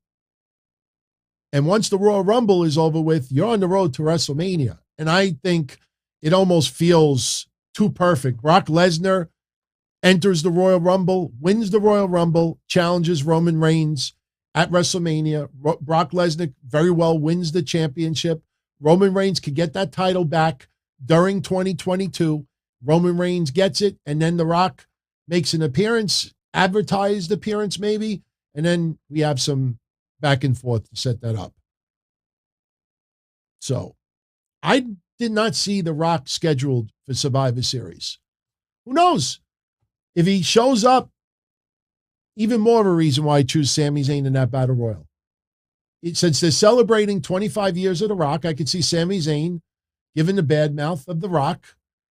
Doesn't care about the 25 years. The Rock comes out, gives him a rock bottom, walks away. I think The Rock showing up would be fucking awesome. I mean, you celebrate 25 years of The Rock, and you don't even have like a video. You think about it, it almost feels like The Rock needs to be at Survivor Series just for that moment.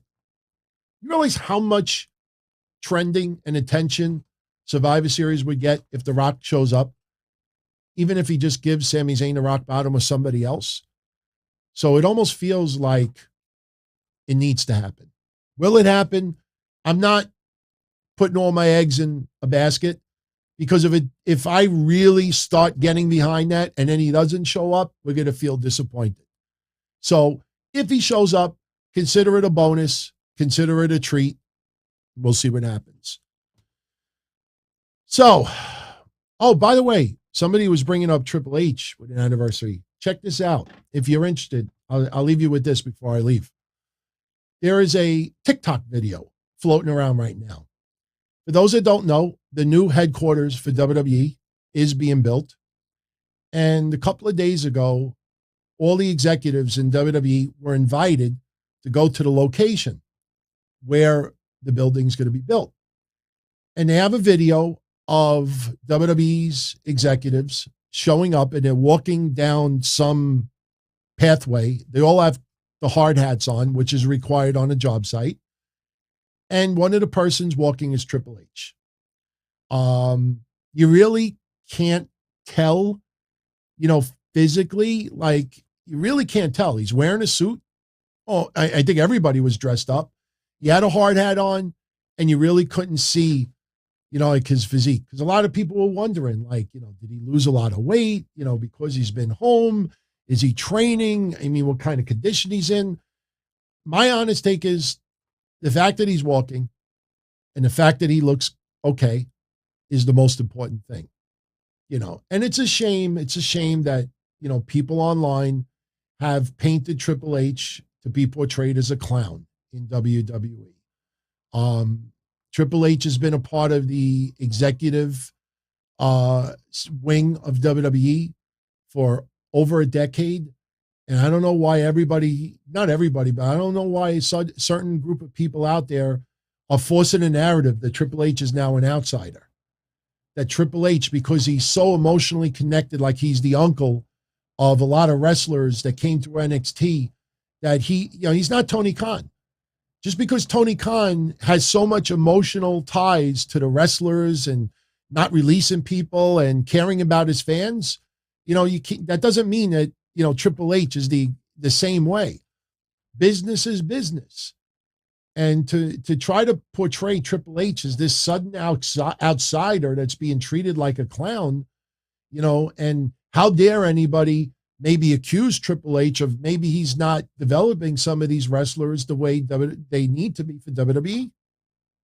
I'm just playing devil's advocate. I don't use TikTok, Darren. I think I have one TikTok video on there, period. I don't see myself starting to do TikTok videos, but the video's there if you want to go check it out. And with that said, everybody, I am out of here. I want to thank you all for tuning in tonight. Don't forget, tomorrow night, right after Survivor Series ends, I will be right here with your recap. And as I put in the description, we'll talk about what kicked ass and we'll talk about what sucked ass. We can opine without the whine. We can engage without the rage. And we can praise and criticize without the hate and the clickbait. There's too many people out there that have to throw that catchy insult, and get 50 or 100 people to, go along with it. I just try to enjoy wrestling as much as possible. We don't make everything that sucks amazing, unbelievable, incredible. We'll call out, things that we are not satisfied with, but you do it in a better way than a lot of others out there and still share a couple of laughs over it. So everyone have a great night. Thank you as always for the support. If you don't mind, on the way out, it would mean a lot to me. You'd be surprised. The more that happens, the more YouTube will recommend the shows to others. Hit that like button on the way out. I'd love to see it go over 100 before we leave. I know most of you out there hit it on the replay, but if you could hit it on the way out, and I would be very much appreciative. And I'll be here tomorrow night. So, and if you can't make tomorrow for any reason, Monday night right after Raw, I'll be here with Mish for your Raw recap and any news that breaks over the weekend. And just one last reminder, if you want to be part of the rapid fire episode, go to the community section on YouTube. There's a thread up there. Post a couple of rapid fire questions, whatever you ever wanted to know about us, even personal stuff. We don't care. Pretty much nothing's out of bounds. Then Monday afternoon, we'll record that episode. I will have it in the bag and it'll post automatically Thanksgiving morning for everybody to enjoy. So thank you, everybody. Much love as always. I'll see you tomorrow after Survivor Series. Let's hope it's a good one. Good night. As far back as I can remember, I always wanted to be a podcaster. For me to live any other way was nuts. To me, those goody-good people who worked shitty jobs for bum paychecks and took the subway to work every day and worried about their bills were dead. I mean, they were suckers. They had no balls. If I wanted something, I just took it. I ran everything. I paid the bills. I paid the host. I even paid the masked maniac. Everybody had their hands out. Everything was for the taking. We always called each other good fellas. You would always hear from somebody. You're gonna like Don Tony. He's all right. He's a good fella. He's one of us. But if you're part of my crew, nobody ever tells you they're gonna get rid of you. It doesn't happen that way. There weren't any arguments or curses like in the movies. See, your haters come with smiles. They come as your friends, the people who've claimed they care the most for your life. And now that's all over. And that's the best part. Today everything is different. There's lots of action. I don't have to wait around for everything like everyone else. Oh, I didn't get the vaccine? Fuck you, vaccine me. Oh, your delivery guy has COVID? Fuck you, feed me. Right after I moved here, I ordered egg noodles and ketchup, and I got spaghetti with meat sauce. I'm no longer an average nobody, while they get to live the rest of their lives like a bunch of schnooks.